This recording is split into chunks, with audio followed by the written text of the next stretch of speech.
ഓർമ്മ പോകുന്നുണ്ട് എനിക്ക്. അതെന്നാന്ന് എനിക്കറിയത്തില്ല. ഈ ഒരു സൈഡ് മരച്ചിരിക്കുകയാണ്. എന്ന് പറഞ്ഞ ഇതാണ്. പക്ഷെ അഭിനയിക്കാൻ വേണ്ടി ക്യാമറ ഓപ്പൺ ആക്കി വെച്ചിട്ടുണ്ടെങ്കിൽ പുള്ളിക്കാരിക്ക് അത് വരത്തില്ല. പക്ഷെ ജീവിതത്തിൽ എന്താ എനിക്കറിയത്തില്ല. അങ്ങനത്തെ അഭിനയക്കുള്ളവർ ജീവിച്ച് കാണിക്കുന്ന ഒരു വ്യക്തിയാണ്. അഭിനയം ജീവിച്ച് കാണിക്കുന്ന ഒരു വ്യക്തിയാണ് രേണുസുതി. ഞാൻ തമ്മിലുള്ള ചാറ്റാണ്, സബ്സ്ക്രിപ്ഷന്റെ കാര്യമാണ്. അപ്പൊ എന്റെ പൊന്നു കുഞ്ഞ് മോനെ കിച്ചു, നീ സമ്മതിച്ചുകൊണ്ടാണോ? പിന്നെ മോൻ ഗുഡെന്ന് പറഞ്ഞുകൊണ്ടാണ്. മോൻ അന്ന് എന്നോട് പറയുന്നത് അമ്മേ അത് വേണ്ട കേട്ടോ. ഹായ് ഹലോ ഫ്രണ്ട്സ്, ഇന്ന് രേണുസുതിയുടെ റിപ്ലൈ വീഡിയോ ആയിട്ടാണ് വന്നിരിക്കുന്നത്. കുറച്ച് മുമ്പ് നമ്മൾ കിച്ചുവിന്റെ വീഡിയോ ചെയ്തിട്ടുണ്ടായിരുന്നു. അപ്പം ഈ ഒരു വീഡിയോ നിങ്ങൾ ദൈവത്തെ ഒന്ന് സ്കിപ്പ് ചെയ്യാതെ കാണേണ്ട ഒരു വീഡിയോ തന്നെയാണ്. കാരണം കുറച്ചധികം കാര്യങ്ങൾ എനിക്ക് പറയാനുണ്ട്. നിങ്ങളോട് കുറച്ചധികം കാര്യങ്ങൾ എവിഡന്റ് ആയിട്ട് എനിക്ക് കാണിക്കേണ്ടതുണ്ട്. കാരണം ഈ ഒരു അവസ്ഥയിലും ചെയ്യേണ്ടതാണ് വെച്ചാൽ തീർച്ചയായിട്ടും ചെയ്യേണ്ടതാണ്. കാരണം പൊക്കോട്ടെ എന്ന് കരുതി പുല്ല് വിട്ട് കളഞ്ഞ കേസാണ്. പക്ഷെ വീണ്ടും നമ്മളെ ഇങ്ങോട്ട് വന്ന് വാക്യൂം ക്ലീനർ വെച്ച് ഇങ്ങനെ വലിക്കുന്ന രീതിയിൽ രേണു ഇങ്ങനെ അടുപ്പിക്കുമ്പോൾ നമുക്ക് ചെയ്യാതിരിക്കാൻ പറ്റില്ല. കാരണം അതുപോലത്തെ തൊട്ടിത്തരമാണ് ചെയ്തുകൊണ്ടിരിക്കുന്നത്. ഈ ഒരു സമയത്തും രേണു ഇതുപോലെ മറ്റുള്ളവരുടെ പ്രാക്ക് വാങ്ങിക്കുന്നുണ്ടെങ്കിൽ അത് നിന്റെ കയ്യിരിപ്പ് കൊണ്ട് തന്നെയാണ്. നിനക്ക് വേണ്ടി ഡെയിലി പ്രാർത്ഥിക്കുന്ന ഒരു വ്യക്തിയാണ്. പക്ഷെ അതേ വായും കൊണ്ട് തന്നെ ഇങ്ങനെ തിരുത്തി പറയിപ്പിക്കുന്നത് രേണു നീ തന്നെയാണ്. നമുക്ക് പല കാര്യങ്ങളും പറയാം. ഇവിടെ ശരിയാത്തില്ല, പട്ടിയുടെ വാല് 12 കൊല്ലം കുഴലേ വളയുള്ളൂ, പട്ടിയുടെ വാല് നൂവരത്തില്ല എന്ന് നമുക്ക് നന്നായിട്ട് അറിയാം. എന്താടോ വാര്യരെ നന്നാകട്ടെ ചോദിച്ചാൽ ഇവിടെ നന്നാകത്തില്ല. രേണുസുതി തന്നെയാണ്. അത് ദൈവം വിചാരിച്ചാൽ പോലും നന്നാകത്തില്ല എന്നുള്ള കാര്യം ഇപ്പൊ എവിഡന്റ് ആയിട്ട് രേണുസുതി തന്നെ തന്നിരിക്കുകയാണ്. അപ്പം കിച്ചുവിന്റെ വീഡിയോ ഞാൻ റിയാക്ട് ചെയ്ത വീഡിയോ കണ്ടിട്ടില്ലാത്തവർ തീർച്ചയായിട്ടും അത് കണ്ടിട്ട് വേണം ഈ ഒരു വീഡിയോ വന്ന് കാണാൻ. അപ്പൊ ഈ വീഡിയോ കണ്ടാലും കുഴപ്പമില്ല. അപ്പം സോ ഫ്രണ്ട്സ്, നിങ്ങൾ ആദ്യമായിട്ടാണ് എന്റെ വീഡിയോ കാണുന്നെങ്കിൽ ഒന്ന് സബ്സ്ക്രൈബ് ചെയ്യാൻ ശ്രമിക്കുക. പിന്നെ ഹൈപ്പ് എന്ന് പറഞ്ഞ ഒരു ഓപ്ഷൻ ഉണ്ട്, അതൊന്ന് കൊടുത്തുകൊണ്ട് മാത്രം ചെയ്യാൻ ശ്രമിക്കുക.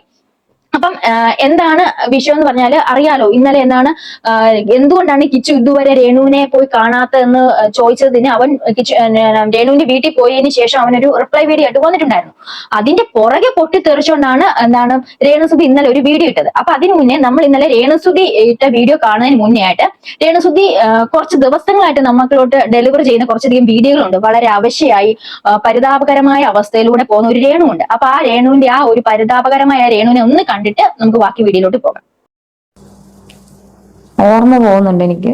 അതെന്നാന്ന് എനിക്കറിയത്തില്ല. ഈ ഒരു സൈഡ് മരച്ചിരിക്കുകയാണ് തലയുടെ. മുഴുവൻ കയ്പാണ്.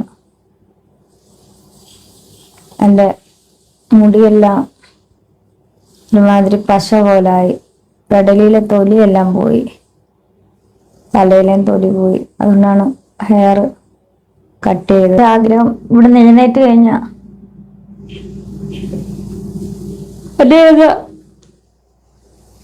സ്ഥലങ്ങള് ദൈവത്തിന് നിങ്ങൾ ചാറ്റ് കാണും. വളരെ സൗഖ്യത്തോടെയും സമാധാനത്തോടെയും ഞാൻ ഇവിടെ കിടക്കുന്നു. സായി കൃഷ്ണ. അപ്പൊ കണ്ടല്ലോ, ഒരുപാട് കാണിക്കാൻ എനിക്കും വലിയ ആഗ്രഹമൊന്നുമില്ല. ഇതുപോലെ അവശ്യമായിട്ട് വന്ന് നമ്മുടെ മുന്നിൽ ആക്ട് ചെയ്ത് പകുതിയും ആക്ടിംഗ് ആണ് നമുക്കറിയാം. പക്ഷെ എന്നാലും ഇവർക്കിപ്പോ ഈ ഒരു വീഡിയോ ചെയ്യേണ്ട അത്യാവശ്യമാണ്. 10 പേര് കണ്ടോട്ടെ, നല്ല രീതിക്ക് അവിടുന്ന് ഒരു വരുമാനം കിട്ടിക്കോട്ടെ എന്ന് ഓർത്തുകൊണ്ട് നമ്മള് ശരിയാണ്, ഞാൻ ഓരോ വീഡിയോ കുത്തിയിരുന്ന് കാണുന്നുണ്ട്. കുറെയൊക്കെ വെറുപ്പിക്കലാണെങ്കിലും നമുക്ക് കാണാൻ ഇഷ്ടമില്ലാത്ത കുറെ ഭാഗങ്ങളാണെങ്കിലും നമ്മുടെ ആ ഒരു ഒരാൾ കാണുമ്പോൾ അത്രയും കൂടെ പൈസ കിട്ടുമല്ലേ. അപ്പൊ സ്കിപ്പ് ചെയ്ത് ഞാൻ ഇരുന്ന് കണ്ട് എല്ലാം ഇരുന്ന് കാണുന്നതാണ്. ഫേസ്ബുക്കിലും കാണും, യൂട്യൂബിലും കാണും, എല്ലാത്തിലും കാണുന്ന ഒരു വ്യക്തിയാണ്. അപ്പൊ അങ്ങനെ ഒരു വ്യക്തി അന്ന് ആലോചിച്ച് നോക്കിയ രേണുവിന്റെ അവസ്ഥ നനച്ചുകൊണ്ട് എഴുന്നേറ്റ് ഇരിക്കാൻ പോലും പോയി. അങ്ങനെയാണ് ഓരോ വീഡിയോസും ഡെലിവറി ചെയ്യുന്നത്. അത്ര ഇമോഷനെ വിറ്റ് ജീവിക്കുകയാണ് ഇവര്. അതേസമയം ഇന്നലെ കിച്ചുവിനെ റിയാക്ട് ചെയ്തിരുന്ന വീഡിയോ ഉണ്ട്. അതാണ് മക്കളെ ഹൈലൈറ്റ്. നിങ്ങൾ അത് കാണാതെ പോകില്ല, ഞാൻ ഇപ്പൊ തന്നെ വെച്ച് തരാം. നോക്ക്. കിച്ചുസാൻ ഫുള്ള് കാണാവോ ചാറ്റ്? ഇതാണ്ടേ എന്റെ ചാറ്റ് കാണിച്ചുകൊണ്ടാണ് ഞാനിത് പുറത്തു വിട്ടത് കേട്ടോ. അല്ലെങ്കിൽ ഞാൻ ഒരിക്കലും വിടത്തില്ല എന്ന് പറയും. കിച്ചു ഞാൻ തമ്മിലുള്ള ചാറ്റാണ്, സബ്സ്ക്രിപ്ഷന്റെ കാര്യമാണ്. അപ്പൊ എന്റെ പൊന്നു കുഞ്ഞ് മോനെ കിച്ചു, നീ സമ്മതിച്ചുകൊണ്ടാണ് അമ്മ ഇത് ചെയ്തത്. പിന്നെ മോൻ ഗുഡെന്ന് പറഞ്ഞുകൊണ്ടാണ്. മോൻ അന്ന് എന്നോട് പറയാനേ അമ്മേ അത് വേണ്ട കേട്ടോ എന്ന് പറയാൻ അമ്മ ഇത് ചെയ്യത്തില്ല എന്ന് മോനെ. മോൻ ഗുഡ് നന്നായി എന്ന് പറഞ്ഞുകൊണ്ട് മാത്രമാണ് ഞാനിത് ചെയ്തത്. തുടങ്ങി അന്നാണ് നിങ്ങൾ ഓർക്കണം. എന്റെ തുടങ്ങി അന്ന് 500 സബ് കഴിഞ്ഞുകൊണ്ട്. അപ്പൊ കിച്ചു എന്താ എന്നോട് പറഞ്ഞ മറുപടി, നിങ്ങൾ മേലെ ഇത് ചെയ്യരുതെന്നല്ല പറഞ്ഞത്, നിങ്ങൾ ഇത് ഒരിക്കലും ചെയ്യരുതെന്ന് കിച്ചു അന്ന് എന്നോട് പറയുമായിരുന്നില്ല. മോനെ ചാറ്റ് കാണണം എന്ന് പറഞ്ഞുകൊണ്ടാണ് കിച്ചു സൺ എന്ന് പറഞ്ഞുകൊണ്ടാണ് രേണുവിനകത്ത് വിടുന്നത്. അപ്പൊ ഇത് ഏത് കാലത്ത് വന്ന ഡേറ്റും കാര്യങ്ങളൊന്നും ഇല്ല, ടൈമിംഗ് മാത്രമേ ഇതിനകത്ത് കാണിക്കുന്നുള്ളൂ. അപ്പം ഇതിനകത്ത് വന്നിരിക്കുന്ന ഒരു മെസ്സേജ് ഇവള് എടുത്ത് കാണിക്കുന്നത് ഞാൻ സബ്സ്ക്രിപ്ഷൻ തുടങ്ങി അറിഞ്ഞായിരുന്നു എന്താണ്. അപ്പം പിന്നെ ആഹാ എന്ന് പറഞ്ഞുകൊണ്ട് കിച്ചു മറുപടി ഇടുന്നു. 500 സബ് കഴിഞ്ഞിട്ടോ, 500 സബ് കഴിഞ്ഞു, ആ ഗുഡ് എന്ന് പറഞ്ഞിട്ട് അവൻ വിടുന്നു. 600. അത് കഴിഞ്ഞ് തന്നെ എല്ലാം സെക്കൻഡുകൾക്കുള്ളിലാണ് 500, 600 ഒക്കെ ആകുന്നത്. പിന്നെ 600 കഴിഞ്ഞു, താങ്ക് യു, 150 രൂപീസ് ആണ്. അപ്പൊ അവൻ എന്ന് പറയുന്നു. അപ്പൊ എന്തെന്ന് ചോദിക്കും, 150 സബ്സ്ക്രിപ്ഷന്റെ കാര്യമാണ് പറഞ്ഞതെന്ന് രേണു ഇവിടെ എടുത്തു പറയുന്നു. അപ്പം ഇതാണ് അത്. എന്നത്തെ ചാറ്റാണ് അത്? ഏത് സമയത്തുള്ള ചാറ്റാണ്? ഇവള് സബ്സ്ക്രിപ്ഷൻ തുടങ്ങിയ സമയത്ത് എന്താണ് ഇവള് ജസ്റ്റ് സീറ്റ് ബെൽറ്റ് ഊരി മാറ്റി അങ്ങനെയൊക്കെ ചെറിയ ചെറിയ കോപ്രായങ്ങൾ കാണിച്ചോണ്ട് തുടങ്ങിയാണ്. ആ സമയത്ത് വലിയ സീൻ ഒന്നും ഉണ്ടായിരുന്നില്ല. ഇവള് കുറച്ച് ഡാൻസ് ചെയ്യും, അത് ചെയ്യും, ഇത് ചെയ്യും. പിന്നെ ഈ ഒരു മെയ് മാസത്തിലോട്ട് കടന്നപ്പോഴാണ് പുള്ളിക്കാരി ഇച്ചിരി അതിരി വിട്ടത്. അപ്പം എന്താണേലും പബ്ലിക്കിന്റെ മുന്നിൽ കിടന്നുകൊണ്ട് ഡബിൾ മീനിങ്ങും കാര്യങ്ങളൊക്കെ വന്ന് പറയുന്നുണ്ട്. അപ്പത്തേക്ക് അതിന്റെ കൂടെ ഒരു സബ്സ്ക്രിപ്ഷൻ തുടങ്ങിയാൽ ഇത്രയും വലിയ അപരാധം കാണിക്കാനാണ് ഇവള് സബ്സ്ക്രിപ്ഷൻ വീഡിയോ തുടങ്ങുന്നുള്ള കാര്യം സത്യമായിട്ട് ആ കൊച്ചു അറിഞ്ഞു കാണത്തില്ല. അപ്പം നമ്മളാണെങ്കിലും പറഞ്ഞാൽ തുടങ്ങും, സാരമില്ല, സബ്സ്ക്രിപ്ഷനിലേ തുടങ്ങുക. അപ്പൊ നമുക്ക് ആ കിച്ചുവിനും ആർക്കെങ്കിലും അറിയാൻ പറ്റും ഇവള് ഇമാതിരി കോപ്രായം കാണിക്കാനാണ് തുടങ്ങുന്നതെന്ന്. ജസ്റ്റ് തുടങ്ങിയ സമയത്തുള്ള ഒരു ചാറ്റാണ് അത്. അപ്പൊ അതും പൊക്കി പിടിച്ചുകൊണ്ടാണ് വന്നത്. അത് കഴിഞ്ഞിട്ട് ഇവളെന്താണ് മെയ് 12-ാം തീയതി കാണിച്ചു വെച്ചപ്പോഴാണ് അവന് അത് ദേഷ്യം വന്നത്. നമുക്ക് നിർത്തേണ്ടടുത്ത് ചോദ്യം ചെയ്യുകയും ചെയ്തു. കിച്ചു അത് ചോദ്യം ചെയ്യേണ്ട കറക്റ്റ് സമയത്ത് ചോദ്യം ചെയ്തു. പക്ഷെ രേണുസുധിയുടെ കയ്യിൽ നിന്ന് വന്ന ഒരു മറുപടി അങ്ങനെ ആയിരുന്നില്ല. ഞാൻ കഴിഞ്ഞ ഒരു വീഡിയോയിലോട്ട് എടുത്തു വെച്ചിട്ടുണ്ട് അവൻ ചോദ്യം ചെയ്തത്. ഇങ്ങനെയാണ് കിച്ചു അന്ന് തന്നെ ആ 12-ാം തീയതി ഇവള് കാണിച്ച അപരാധ വീഡിയോ ഇട്ടപ്പോഴത്തേക്ക് കിച്ചു ഇങ്ങനെയാണ് ഇട്ടത്. ഹലോ, ഞാനൊരു കാര്യം പറയാം. മെസ്സേജ് ഇട്ട് ഞാൻ ഇതുവരെ ഒന്നും പറഞ്ഞിട്ടില്ല. ഇന്നലെ ഒരു വീഡിയോ കണ്ടിട്ട് എനിക്ക് ഉറങ്ങാൻ പോലും പറ്റിയിട്ടില്ല. ബിഗ് ബോസ് പോലെയുള്ള വലിയ TV ഷോയിൽ ഇങ്ങനെ ഒരാൾ ഇങ്ങനെ ഒക്കെ ആണോ കാണിക്കുന്നത്? അത് ആ ഷോയും പ്രൊമോഷനും ഒക്കെ കിട്ടുന്നുണ്ട്. ജീവിക്കാനും വേണ്ടിയാണെങ്കിൽ ജീവിച്ചോണ്ട് ഫെയിം ആയിട്ട് നിൽക്കുവല്ലേ, ഇങ്ങനെയൊക്കെ കാണിക്കണോ? ഋതപ്പനെ ഒന്നോ എങ്കിലും ഓർത്തോ? അല്ലാതെ ഇങ്ങനെയൊക്കെ ജീവിക്കണം, ഫെയിം ഉള്ളത് അല്ലേ, ഇങ്ങനെയൊക്കെ കാണിക്കാതെ ഇരിക്കുക. അതെങ്കിലും അത്രയും വിഷമം വന്നിട്ടാ പറയുന്നത്. ഇതുവരെ ഞാൻ ഒന്നും പറഞ്ഞിട്ടില്ലല്ലോ പ്ലീസ് എന്ന് പറഞ്ഞുകൊണ്ട് ഒരു കൈ കൂപ്പുന്ന ഇമോജി ഇട്ടുകൊണ്ട് വന്നിട്ടുണ്ട്. പിന്നെ അതിന്റെ താഴെ വീണ്ടും മെസ്സേജ് അയച്ചിട്ടുണ്ടായിരുന്നു. മെയ് 13-ാം തീയതിയാണേ. ഋതപ്പനെ ഇതൊക്കെ എഫക്ട് ചെയ്യുന്നില്ലേ?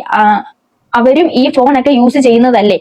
അവന്റെ ഫ്രണ്ട്സ് ഒക്കെ എങ്ങനെ എടുക്കും അറിയാലോ ഇതൊക്കെ പറഞ്ഞു. അപ്പൊ രേണുവിന്റെ ഭാഗത്തു നിന്ന് വന്ന മറുപടി എന്ന് വെച്ചിട്ടുണ്ടെങ്കിൽ എന്റെ ലിപ്പ് പൊട്ടിയ കാര്യമാണ് അത് സംസാരിച്ചത്, അല്ലാതെ വൃത്തികേടായിട്ടൊന്നും സംസാരിച്ചിട്ടില്ല. നിങ്ങൾ കാണണം ഗൈസ്.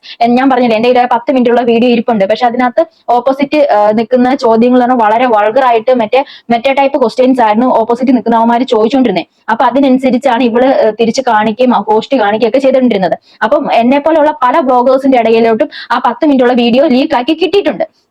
അന്നേരം ഒന്ന് മനസ്സിലാക്കുക ഇവിടെ എന്തുമാത്രം വൃത്തിയായിട്ട രീതിയിലാണ്. അപ്പൊ അതേപോലെ തന്നെ ഞങ്ങൾക്ക് കിട്ടിയതുപോലെ തന്നെ ഒരു കോപ്പി അവനും കിട്ടിയിട്ടുണ്ടായിരിക്കും തീർച്ചയായിട്ടും. ഇത് ഫുൾ അവൻ കണ്ടോണ്ടിരിക്കുകയാണ്. അന്നേരം അവൻ അത്രയും നാണക്കേട് ഉണ്ടായിട്ടുണ്ട്. ജസ്റ്റ് ഒരു ക്ലീവേജ് കാണിച്ചു, അല്ലെങ്കിൽ കുറച്ച് ഇറക്കം കുറഞ്ഞ ഡ്രസ്സ് കിട്ടുമൊന്നും അല്ല കാണിച്ചിരുന്നത്. സെക്ഷലി ആയിട്ടുള്ള കളേർഡ് ആയിട്ടുള്ള വാക്കുകൾ യൂസ് ചെയ്താണ് അന്ന് ആ സബ്സ്ക്രിപ്ഷൻ ഓടിയിട്ടുള്ളത്. അവൻ താക്കീത് ചെയ്യേണ്ടടുത്ത് താക്കീത് ചെയ്തു. അപ്പൊ രേണുവിന്റെ മറുപടി ഇങ്ങനെയാണ്. എന്നിട്ട് പിന്നെ എന്തിനാണ് ഇങ്ങനെ വന്ന് മെഴുകുന്ന അറിയത്തില്ല. അപ്പൊ എന്താണ് രേണുവിന്റെ ബാക്കി എക്സ്പ്ലനേഷൻ കൂടെ കേട്ട് നോക്കാം. കിച്ചു എന്നെ വെറുതെ വിട്. പിന്നെ നമുക്ക് രണ്ടുപേർക്കും അറിയേണ്ട പല കാര്യങ്ങളുണ്ട് അല്ലെ കിച്ചു? ഫ്യൂച്ചർ വരെ ബാധിക്കുന്ന കാര്യങ്ങളുണ്ട്. സോ അതെന്നെ കൊണ്ട് പറയിപ്പിക്കരുത് കിച്ചു. എന്റെ കുഞ്ഞ് നിന്നെ ചേട്ടനായിട്ട് കണ്ടുപോയി. ഇനി എന്നെ കൊണ്ടൊന്ന് പറയിപ്പിക്കരുത് കിച്ചു. ഞാൻ ക്യാൻസർ വന്നിനി ഞാൻ മരിച്ചാൽ പോലും എനിക്ക് നീ ഒന്നും ചെയ്യണ്ട. എന്റെ ഋതപ്പൻ, എന്റെ കുഞ്ഞ്, ഞാൻ പ്രസവിച്ച എന്റെ ഒരേ ഒരു കുഞ്ഞ്, നിന്നെ ഞാൻ ആ ഋതപ്പനേക്കാൾ കൂടുതൽ ഞാൻ സ്നേഹിച്ചു. നിന്നെ ഞാൻ ഋതപ്പനേക്കാൾ കൂടുതൽ ഞാൻ നിനക്ക് എന്റെ സബ്സ്ക്രിപ്ഷനിൽ കിട്ടിയ പൈസ വരെ ഞാൻ നിനക്ക് തന്നു. ഒരുപാട് പൈസ ഞാൻ ഉറക്കമൊളിച്ച്, ഞാൻ ആൽബങ്ങൾ ചെയ്തത്, ഞാൻ ഉറക്കമൊളിച്ച് ഗൾഫിൽ പോയി പ്രൊമോഷൻ ചെയ്തത് എല്ലാം ഞാൻ നിനക്ക് അതിന്റെ ഒരു ഓഹരി ഞാൻ നിനക്ക് തന്നിട്ടുണ്ട്. നീ അതെല്ലാം വാങ്ങിച്ചിട്ടുണ്ട്. ആ ചാറ്റുകളെല്ലാം എന്റെ ഉണ്ട്. പക്ഷെ ഞാൻ അതൊക്കെ കാണിക്കത്തില്ല കിച്ചു. നീ അല്ല ഞാൻ. കിച്ചു വെറുതെയാണ് വിട്ടിരിക്കുന്ന രേണു, നിന്നെ ഫ്രീ ആയിട്ട് വിട്ടിരിക്കുന്ന. അവൻ താക്കീത് ചെയ്യേണ്ട സമയത്ത് താക്കീത് ചെയ്തു. നീ ഈ ഒരു ചാറ്റും പൊക്കിക്കൊണ്ട് വന്നിട്ടുണ്ട് ഞങ്ങൾ എന്നെ ആര്യാഹാരമല്ലേ കഴിക്കുന്നത്. നീ ഇത് കാണിക്കുന്നപ്പോഴാണ് നീ ഈ ഒരു സബ്സ്ക്രിപ്ഷൻ തുടങ്ങിയ സമയത്തുള്ള ചാറ്റാണ്. നീ എപ്പോഴാണ് അപരാധം കാണിക്കാൻ തുടങ്ങിയത്? മെയ് മാസത്തിലാണ് കാണിക്കാൻ തുടങ്ങിയത്. എന്നിട്ട് ഇപ്പം വന്നിട്ട് ഇങ്ങനെ കിടന്ന് പറയാൻ നിനക്ക് നാണമില്ലേ? കഴിഞ്ഞ ദിവസം നിനക്ക് കടക്കാൻ എഴുന്നേക്കാൻ പോലും പറ്റത്തില്ലായിരുന്നല്ലോ. ഇപ്പം എന്താ നിനക്ക് ഈ കിച്ചുവിനെ 2 എണ്ണം പറയാൻ വന്നപ്പോഴത്തേക്ക് നിനക്ക് എന്തായാലും ആദ്യമായി പോയോ? ഇപ്പൊ വയ്യഴികൊന്നും വരുന്നില്ലേ? ചോദിക്കണ്ട എന്ന് പല തവണ വിചാരിച്ചാണ്. പക്ഷെ ചോദിപ്പിക്കുകയാണ്, ഓരോ കാര്യങ്ങളും നീ ഇട്ടിട്ട് ചോദിപ്പിക്കുകയാണ് രേണു. ഒരു രക്ഷയില്ല, ഇത് പറയാതിരിക്കാൻ പറ്റത്തില്ല. പിന്നെ അടുത്ത മറുപടി കേട്ടുന്നത്, നിന്റെ അമ്മ സ്വന്തം പെട്ടെന്നാണ് നിന്നെ ഇട്ടിട്ട് പോയതൊട്ട് 1.5 വയസ്സിലൊക്കെ ഒട്ട കഥകൾ വരെ എന്നോട് നീ പറഞ്ഞു. കൊല്ലത്തെ വീട്ടിൽ വെച്ച് നീ ചെറുപ്പത്തിൽ അനുഭവിച്ച കാര്യങ്ങൾ വരെ നീ എന്നോട് പറഞ്ഞിട്ടുണ്ട്. രാഹുൽ ദാസിനെ പറ്റി എന്നെ പറ്റി പറയുന്നല്ലോ സസ്പെൻഷൻ. ഞാൻ സസ്പെൻഷൻ അല്ലേ തുടങ്ങുള്ളൂ നിയമപരമായിട്ട്? നിയമവിരുദ്ധമായിട്ട് ഞാനൊന്നും ചെയ്തിട്ടില്ലല്ലോ കിച്ചു. നീ ഇപ്പോഴല്ലേ 1 വർഷമായിട്ടല്ലേ നീ ഇപ്പം സ്വന്തം കാലം നിൽക്കാൻ തുടങ്ങിയ കാര്യങ്ങളൊക്കെ. ഇതിന് മുന്നേ രാഹുൽദാസ് ഉണ്ടായിരുന്നു. ചിങ്ങവനം ഭാഗം, കൊല്ലാട് ഭാഗം, അതുപോലെ ഈ പൊങ്ങന്താനം, ഈ Thrikkulithanam police station, Vakathanam police station ഒന്ന് തിരക്കി നോക്കി രാഹുൽദാസിനെ പറ്റി. അറിയാനുള്ളവരോടാണ് ഞാൻ പറയുന്നത്. എന്നെ കുറ്റപ്പെടുത്തുന്നവരെ. എന്തായാലും രേണുസുധി അങ്ങനെ ഒരു നിയമവിരുദ്ധമായിട്ടൊന്നും ഞാൻ ചെയ്തിട്ടില്ല. ഇതിനകത്ത് എഴുന്നേറ്റ് വന്നേ പറ്റത്തുള്ളൂ എന്റെ ഋതപ്പന് വേണ്ടിയിട്ട്. നിനക്ക് ആ കുഞ്ഞിനോട് ഒരു തൊള്ളി സ്നേഹം ഉണ്ടായിരുന്നു. നീ ഇത്രയും വരുമാനം കിട്ടുന്നുണ്ടല്ലോ. നീ 1 രൂപയ്ക്ക് ഒരു മുട്ടായി നീ അവന് മേടിച്ചു കൊടുക്കും. നിന്റെ അനിയനല്ലേ? എനിക്കൊന്നും വേണ്ട കിച്ചു നിന്റെ. ഞാൻ നിനക്ക് തന്നിട്ടേ ഉള്ളു പൈസ.